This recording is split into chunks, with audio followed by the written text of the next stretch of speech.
শেখ হাসিনার পতন স্বৈরাচারী শাসকদের জন্য শিক্ষা। জানাবো উড়ন্ত বিমানকে জরুরি অবতরণে বাধ্য করল একটি ইঁদুর। শেখ হাসিনা স্বঘোষিত প্রধানমন্ত্রী ছিলেন বললেন চরমোনাই পীর। আরও জানাবো যৌথ বাহিনীর হাতে আটক চেয়ারম্যান ছাড়িয়ে নিতে থানায় হামলা, 2 পুলিশ আহত। এদিকে লেবাননে ইসরায়েলি হামলায় হু হু করে বাড়ছে নিহতের সংখ্যা। এবং সর্বশেষ জানাবো পাসপোর্ট অফিসে আর ঘুষ দুর্নীতি হবে না বললেন স্বরাষ্ট্র উপদেষ্টা। শুনছিলেন সংবাদ শিরোনাম, এবারে বিস্তারিত। এই চ্যানেলে দৈনিক গুরুত্বপূর্ণ সংবাদগুলো সংক্ষিপ্ত ও সহজ ভাষায় উপস্থাপন করা হয়ে থাকে, তাই অনুরোধ থাকবে আমাদের চ্যানেলটি সাবস্ক্রাইব করে পাশে থাকা বেল আইকনটি ক্লিক করুন। শেখ হাসিনার পতন স্বৈরাচারী শাসকদের জন্য শিক্ষা। শেখ হাসিনা গত 15 বছরেরও বেশি সময় ধরে কঠোর দমন-পীড়নের পাশাপাশি স্বৈরাচারের মতো দেশ শাসন করেছিলেন। হাসিনার শাসন আমল ছিল সহিংসতা, অভদ্রতা, স্বজনপ্রীতি এবং দুর্নীতিতে পূর্ণ।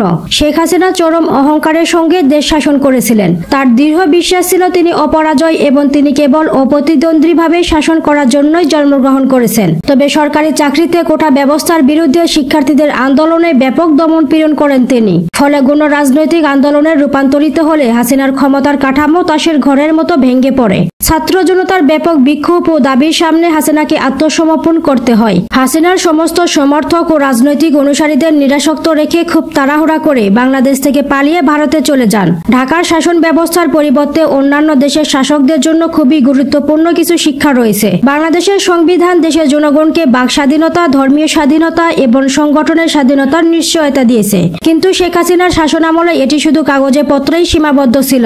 আর তাই শিক্ষার্থীদের দৃঢ় শক্তি এবং বাংলাদেশের জনগণের ইচ্ছার ফলে বাংলাদেশের সরকারের পতন হয়। গত 5 আগস্ট শেখ হাসিনা সামরিক হেলিকপ্টারে করে ভারতে আশ্রয় নেন। বিশ্বের সকল স্বৈরাচারী শাসকদের বাংলাদেশের এই ঘটনা থেকে শিক্ষা নেওয়া উচিত। উড়ন্ত বিমানকে জরুরি অবতরণে বাধ্য করল একটি ইঁদুর। মাঝ আকাশে এক ইঁদুরকে কেন্দ্র করে লঙ্কা কাণ্ড ঘটে গেছে স্ক্যান্ডিনেভিয়ান এয়ারলাইন্সের একটি ফ্লাইটে।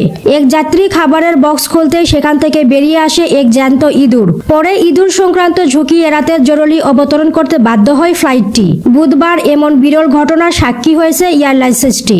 নরওয়ের রাজধানীর অসলো থেকে স্পেনের মালাগায় যাওয়ার পথে এমন ঘটনা ঘটেছে। পরে উড়োজাহাজটি ডেনমার্কের কোপেনে জরুরি অবতরণ করতে বাধ্য হয়। বার্তা সংস্থা এএফপির প্রতিবেদনে বলা হয়েছে ইঁদুরটি প্লেনের নিরাপত্তা ঝুঁকি তৈরি করতে পারে, এমন সম্ভাবনা থেকে জরুরি অবতরণের সিদ্ধান্ত নেওয়া হয়। এয়ারলাইন্সগুলো সাধারণত ইঁদুর জাতীয় প্রাণী ওঠানোর অনুমতি দেয় না, কারণ এ ধরনের প্রাণী উড়োজাহাজের যে কোনো তার চিবিয়ে কেটে ফেলতে পারে, যা বড় বিপদ ডেকে আনতে পারে। শেখ হাসিনা স্বঘোষিত প্রধানমন্ত্রী ছিলেন বললেন চরমোনাই পীর। ইসলামী আন্দোলন বাংলাদেশের আমির ও চরমোনাই পীর মুফতি সৈয়দ মোহাম্মদ রেজাউল করিম বলেছেন, শেখ হাসিনা আমাদের দেশের স্বঘোষিত প্রধানমন্ত্রী ছিলেন। আমরা কখনোই তাকে প্রধানমন্ত্রী বলতাম না। মোদি যখন শপথ গ্রহণ করে নাই, তখন তার সঙ্গে শেখ হাসিনা অন্ধকারের মধ্যে 10টা সমঝোতার চুক্তি স্বাক্ষর করে। তার একটা চুক্তিও বাংলাদেশের স্বার্থের জন্য করেননি।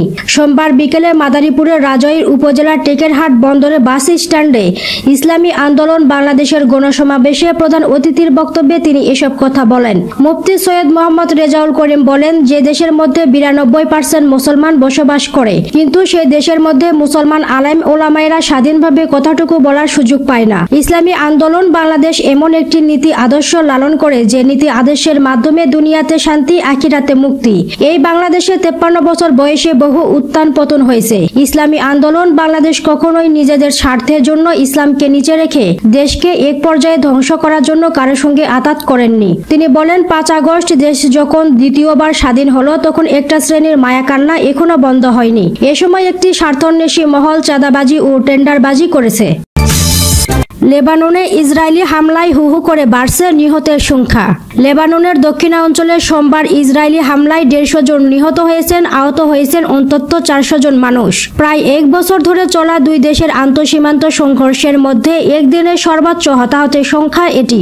লেবানিজ স্বাস্থ্য মন্ত্রণালয়ের এদিন এক বিবৃতিতে জানিয়েছে, দক্ষিণাঞ্চলীয় শহর ও গ্রামে ইসরায়েলি শত্রুদের ক্রমাগত অভিযানে 150 জন নিহত হয়েছেন, আহত হয়েছেন অন্তত 400 জন। হতাহত আহতের মধ্যে শিশু, নারী ও জরুরি কর্মীরা রয়েছে। হতাহতের সংখ্যা বাড়তে পারেও বলে তারা আশঙ্কা প্রকাশ করছেন। এর আগে তারা 50 জন নিহত এবং 3 শতাধিক মানুষ আহত হওয়ার কথা জানিয়েছে। ইসরায়েল প্রায় 1 বছরের আন্তঃসীমান্ত সংঘর্ষের পর তাদের মনোযোগ হিজবুল্লাহর দিকে সরিয়ে নেওয়ার ইঙ্গিত দিয়েছে। এই সংঘর্ষ গত বছরের অক্টোবর মাসে শুরু হয়, যখন ফিলিস্তিনি সশস্ত্র গোষ্ঠী হামাস ইসরায়েলের একটি নজিরবিহীন আক্রমণ চালায়। পরে সে হামলার প্রতিশোধ নিতে ইসরায়েল গাজায় যুদ্ধ শুরু হয়। যৌথ বাহিনীর হাতে আটক চেয়ারম্যান ছাড়িয়ে নিতে থানায় হামলা, 2 পুলিশ আহত। কক্সবাজারে যৌথ বাহিনীর হাতে আটক PM খালী ইউনিয়ন পরিষদের চেয়ারম্যান মোহাম্মদ আব্দুল্লাহকে ছাড়িয়ে নিতে সদর মডেল থানায় হামলা চালিয়েছে দুর্বৃত্তরা। হামলাকারীদের ইট পাটকেলে আহত হয়েছে পুলিশের কয়েকজন সদস্য। হামলার সঙ্গে জড়িত থাকার অভিযোগে পুলিশ 2 জনকে আটক করেছে। সোমবার বিকেলে এই হামলার ঘটনা ঘটে। আহতরা কক্সবাজার সদর হাসপাতালে চিকিৎসা নিচ্ছেন। এ ঘটনায় আটককৃতরা হলেন PM খালী ইউনিয়নের 2 নম্বর ওয়ার্ড সনখোলা এলাকার আব্দুল কাদের ছেলে মোহাম্মদ শাহেদ এবং একই এলাকার আমির হামজার ছেলে মুমিনুল হক। পুলিশ সুপার মোহাম্মদ রহমতুল্লাহ বলেন, কক্সবাজারে এক শিক্ষার্থী নিহতের ঘটনায় জড়িত থাকার অভিযোগে যৌথ বাহিনী সোমবার দুপুরে PM খালী ইউনিয়ন পরিষদে অভিযান চালিয়ে চেয়ারম্যান আব্দুল্লাহকে আটক করে থানায় পাঠায়। বেলা 3টার দিকে তার অনুসারীরা থানায় হামলা চালিয়ে তাকে ছাড়িয়ে নিতে চেষ্টা করে। তাদের বাধা দিতে গিয়ে আমাদের 2 পুলিশ সদস্য আহত হন। পরে পুলিশ তাদের ধাওয়া দিলে ছত্র ভঙ্গ হয়ে পরিস্থিতি নিয়ন্ত্রণে আনে। হামলার সঙ্গে জড়িত থাকার অভিযোগে 2 জনকে আটক করা হয়েছে।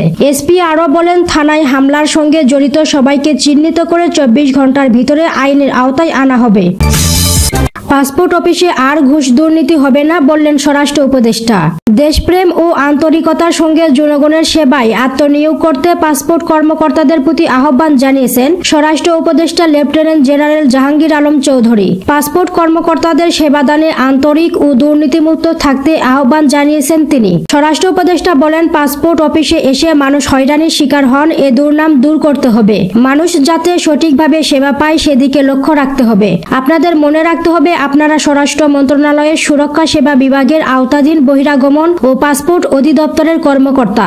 সুতরাং নামের সঙ্গে মিল রেখে সেবার মানসিকতা নিয়ে কাজ করতে হবে। ঘুষ ও দুর্নীতি থেকে দূরে রাখার আহ্বান জানিয়ে তিনি বলেন, সবাইকে সম্পদের হিসাব বিবরণী দাখিল করতে হবে আর পোস্টিংয়ের জন্য দৌড়ঝাঁপ ও তদবির থেকে বিরত থাকতে হবে।